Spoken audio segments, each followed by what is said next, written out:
E aí eu comecei a achar que era outra a coisa. falta da libido tinha a ver com a ziquezira da minha cabeça e tal. E eu comecei, caralho, eu tô piorando com essa porra desse remédio, porque não sei o quê. E aí eu fui trocar ideia com a médica e ela falou, mas isso daí, se quiser, a gente pode diminuir, mas é um efeito Mas colateral. você sabe que muitas vezes eles não falam todos os efeitos colaterais justamente para não sugestionar, né? Porque o efeito placebo das medicações é muito forte.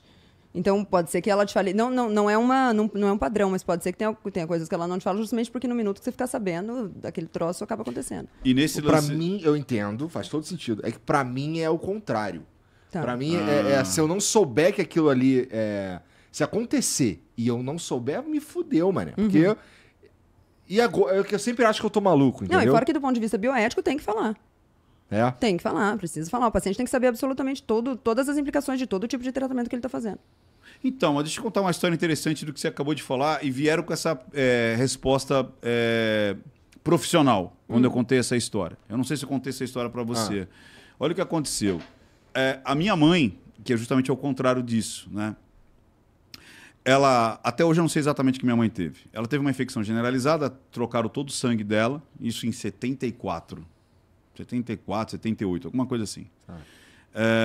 Hospital das Clínicas, e o cardiologista, que na realidade nem era o cardiologista dela, era o cardiologista que começou a cuidar dela, fez lá, vou contar primeiro a parte que a gente sabia e depois a parte que a gente soube depois de quase 30 anos depois.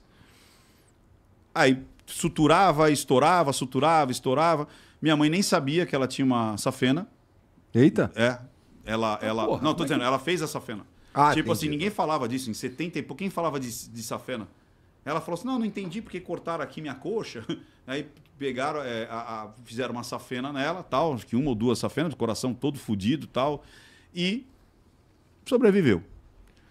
Aí o doutor Ciscato, que era o cardiologista dela, ela ia fazer o tratamento de acompanhamento, né? Porque a mamãe era cardiopata, tal, aquela coisa toda, que a partir daí...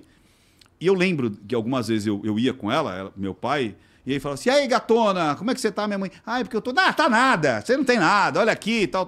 E era exatamente assim. Imagina, deixa eu ver, você tá fortona, você tá bem, tal. E ela foi indo. Doutor Ciscato morre. Depois de 30 anos, ele morre.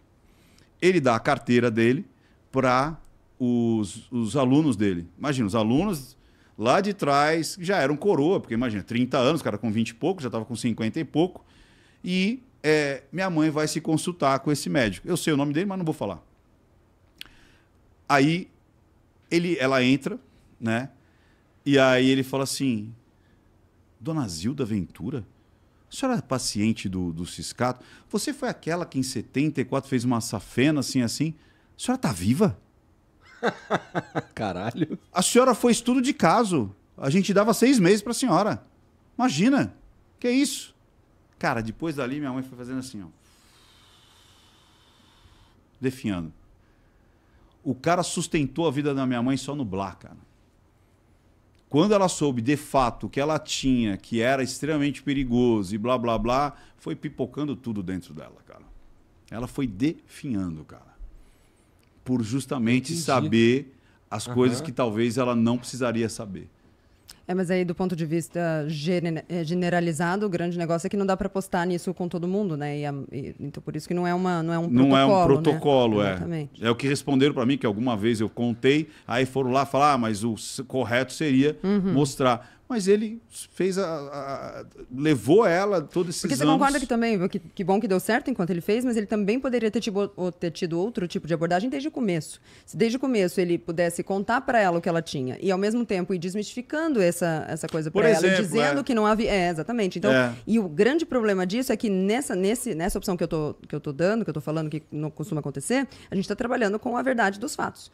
E por mais que não estar na verdade dos fatos possa levar um caso ou outro, ou vários, como o da sua mãe, a encontrar certo conforto na realidade, a gente está abrindo mão de uma coisa que é muito importante, que é justamente saber a verdade do que está acontecendo. O que está acontecendo comigo. Senão a gente abre um precedente enorme para, de repente, uma pessoa como ele não poder ficar sabendo o que está acontecendo, e para ele, por exemplo, foi pior. Nós temos na mesma mesa 2 casos distintos da mesma coisa, e aí o preço tem que ser pelo fato. E o caso que ele teve, eu tive numa situação não medicamental, né? Porque eu lembro que o meu psicólogo, ele falou, você quer tomar remédio? Eu falei, não, cara, eu prefiro não. Ele falou, tudo bem, vamos começar sem remédio. mas qualquer coisa você vai tomar remédio. Eu falei, beleza. Como meus pensamentos eram invasivos e profanos, eu tinha que treinar para não ter pensamentos profanos.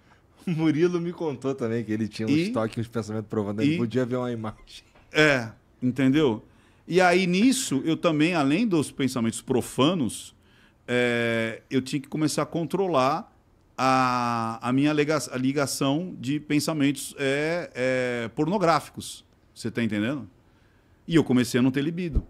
Porque eu comecei a treinar a não ter tesão. E aí eu fui falar com... Falei, e aí, bicho?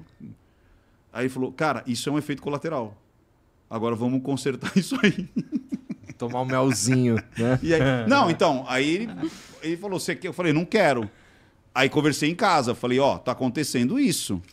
Porque imagina a situação, você não tem tesão de mim. Eu falei, é minha cabeça! É minha cabeça! Aí eu falei, você quer que eu tome uma azulzinha? Ela falou, não quero. Eu falei, então beleza. E aí a gente foi se namorando, fazendo brincadeiras. E você achando que você tinha problema na tua casa? Entendeu? Olha aí, ó. E eu, tipo... Então, cara, por isso que eu falo... O ser humano é muito esquisito. Por isso que eu tô falando, cara, quando você conversa com pessoas que já tiveram problemas psicocomportamentais, você entende claramente que a coisa existe, que a terapia funciona e que tem resultado. Dá para botar numa previsibilidade? Não. Dá para botar numa porcentagem de casos com... Isso sim. Mas você não tem uma previsibilidade cartesiana. Uhum. Faça isso e vai dar isso. Você entendeu? Entendi. O ser humano é super esquisito, cara. Ô, Lara, eu escutei uma... Os caras estavam me contando aqui que nos últimos anos aí tu passou por uma bem sinistra, né? Eu não sei até que ponto isso é público, porque assim...